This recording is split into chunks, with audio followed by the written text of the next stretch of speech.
Tell us about your plan to get Edward Snowden out of China. Is this serious?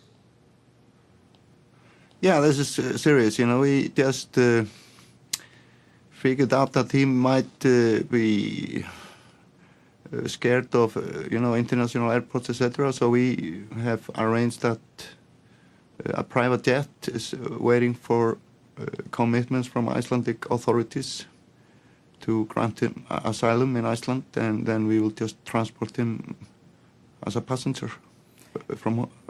And are you sympathetic to Reykjavik? Are you sympathetic to Mr. Snowden's cause? Is that why you're doing this? I know that you're affiliated in some way with the WikiLeaks organization, the organization that seeks to publish classified and secret information.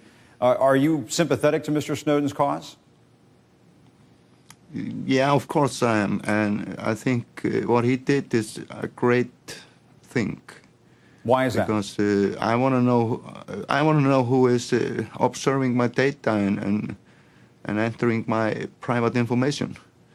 And the U.S. government has no right to do so at all, and I think the world needs to know it. And I think Mr. Snowden, he, in my mind, and a lot of other people, he's a hero. And so how will this work? Are you in communication with people who are communicating with Mr. Snowden at this point?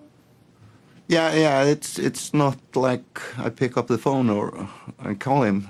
So we have our way to communicate, and a lot of it's over the internet, and we use modern technology to communicate with from point to point.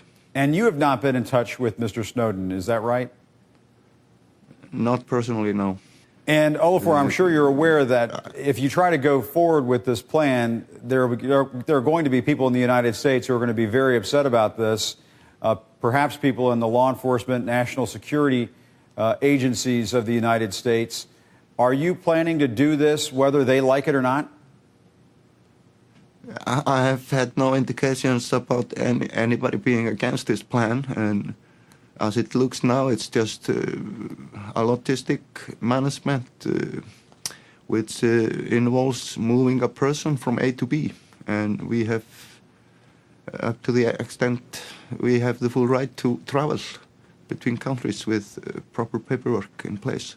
Even though the United States, there are officials in the United States that would like to see Mr. Snowden brought to justice, you are going to be interfering with that. You do know that. Like I said, I can't see why, and there are probably as many politicians in the U.S. who are against this action of spying secretly on private individuals. I believe so, And US what about is a great country, and what about what's going into this operation? How much money is it costing you? Where are you keeping the plane? Tell us a little bit about that. Actually, what we have done last week is we have activated several different plans for transportation. All of them involves airplane at some point, but I can't give that out in detail. But the cost is ranging from 300,000 to 500,000 euros.